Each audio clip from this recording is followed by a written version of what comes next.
തിരുവനന്തപുരത്ത് Instagram influencer ആത്മഹത്യ ചെയ്തു. തൃക്കണ്ണാപുരം ഞാലിക്കോണം സ്വദേശിയാണ് മരിച്ചത്. കഴിഞ്ഞ തിങ്കളാഴ്ചയാണ് ആത്മഹത്യയ്ക്ക് ശ്രമിച്ചത്. ചികിത്സയിലിരിക്കെ കഴിഞ്ഞ ദിവസമാണ് മരിച്ചത്. വിവരങ്ങളുമായി പ്രജിത് മോഹനൻ ചേരുന്നുണ്ട്. പ്രജിത്ത്, വിവരങ്ങൾ എന്തൊക്കെയാണ്? അതിന് കഴിഞ്ഞ തിങ്കളാഴ്ചയാണ് ഇത്തരത്തിൽ ഈ പെൺകുട്ടി ആത്മഹത്യക്ക് ശ്രമിച്ചത്.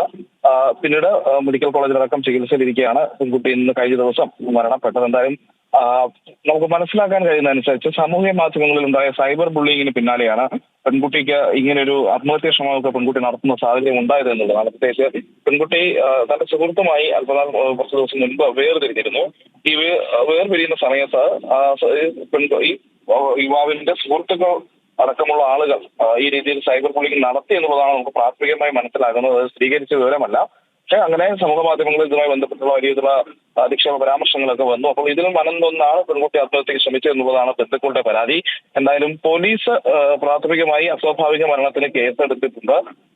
അന്വേഷണവും നടക്കുന്നു എന്നുള്ളതാണ് പൂജപ്പുര പോലീസിൽ നിന്ന് നമുക്ക് ലഭ്യമാകുന്ന വിവരം. പെൺകുട്ടി കോട്ടൺ സിംഗ് സ്കൂളിലെ വിദ്യാർത്ഥിയാണ്. പ്രജിത്ത, ഈ സൈബർ ആക്രമണമാണ് ഈ ഒരു ആത്മഹത്യയിലേക്ക് കുട്ടിയെ നയിച്ചത്. സൈബർ ആക്രമണം എന്ന് പറയുമ്പോൾ സമൂഹ മാധ്യമങ്ങളിൽ ഇപ്പോൾ ഒരു ഇതായിട്ട് വരികയാണ്.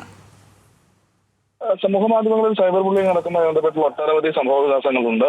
പ്രത്യേകിച്ച് പെൺകുട്ടികളായ യുവതികളായ അല്ലെങ്കിൽ പെൺകുട്ടികളായിട്ടുള്ള ഇത്തരം ഇൻഫ്ലുവൻസേഴ്സിനൊക്കെ അത് വലിയ രീതിയിൽ നേരിടേണ്ടിയും വരുന്നുണ്ട്. അതൊന്നും ചില സമയത്ത് അതൊന്നും നേരിടാനുള്ള ഒരു മാനസിക കരുത്തൊന്നും കുട്ടികൾക്ക് ഉണ്ടാകാത്ത സാഹചര്യങ്ങൾ ഒരുപാടുണ്ട്. അതുമായി ബന്ധപ്പെട്ടുള്ള ആത്മഹത്യ പ്രവണതകളുമൊക്കെ ഒരുപാട് കേരളം ചർച്ച ചെയ്യുന്ന വിഷയം തന്നെയാണ്. അപ്പോൾ സമാനമായ ഒരു സാഹചര്യമാണ് ഇവിടെയും ഉണ്ടായിട്ടുള്ളത് എന്നുള്ളതാണ് നമുക്ക് ഈ ഘട്ടത്തിൽ മനസ്സിലാക്കാൻ കഴിയുന്നത്. ഇതെല്ലാം പ്രാഥമികമായ വിവരങ്ങൾ മാത്രമാണ്, അല്ലെങ്കിൽ ബന്ധുക്കളുടെ പരാതി മാത്രമാണ്. അതിലൊക്കെ കൂടുതൽ പരിശോധനയും അന്വേഷണവും നടത്തിയതിനു ശേഷം മാത്രമേ അക്കാര്യത്തിലൊരു സ്ഥിരീകരണം പോലീസിന്റെ ഭാഗത്തു നിന്നോ അല്ലെങ്കിൽ അതുമായി ബന്ധപ്പെട്ടുള്ള അധികൃതരുടെ ഭാഗത്തു നിന്നോ ഉണ്ടാകാൻ വഴിയുള്ളൂ.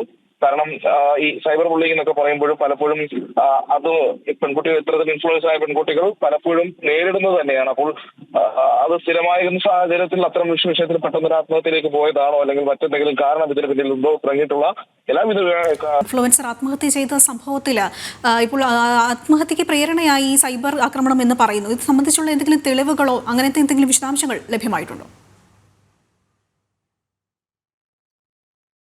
പെൺകുട്ടിക്കെതിരെയുള്ള വ്യാപകമായ കമന്റുകൾ ഉണ്ട് എന്നുള്ളതാണ് ബന്ധുക്കൾ ആരോപിക്കുന്നത്. അതുമായി ബന്ധപ്പെട്ടുള്ള കൂടുതൽ വ്യക്തത വരേണ്ടിയിരിക്കുന്നു. കാരണം പ്രാഥമിക ഘട്ടത്തിൽ ഇത്തരത്തിൽ പെൺകുട്ടിക്കെതിരെ സൈബർ ഇടങ്ങളിൽ നേരത്തെ പറഞ്ഞതുപോലെയാണ് ബന്ധുക്കളുടെ ആരോപണവും പരാതികളും ഒക്കെയാണ്. ഈ രീതിയിൽ ഈ നേരത്തെ പെൺകുട്ടിയുമായി സൗഹൃദ ബന്ധമുണ്ടായിരുന്ന യുവാവുമായിട്ട് ഈ സൗഹൃദ ബന്ധം ഉപേക്ഷിച്ചതോടെ ഈ സുഹൃത്തിന്റെ കൂട്ടുകാരടക്കമുള്ളവർ അല്ലെങ്കിൽ അയാളുടെ സുഹൃത്തുക്കൾ അടക്കമുള്ളവർ ഈ രീതിയിൽ സൈബർ അധിക്ഷേപം നടത്തി എന്നുള്ളതാണ് ബന്ധുക്കളുമായി ബന്ധപ്പെട്ടുള്ള വിവരം നമുക്ക് ലഭ്യമാകുന്നത്.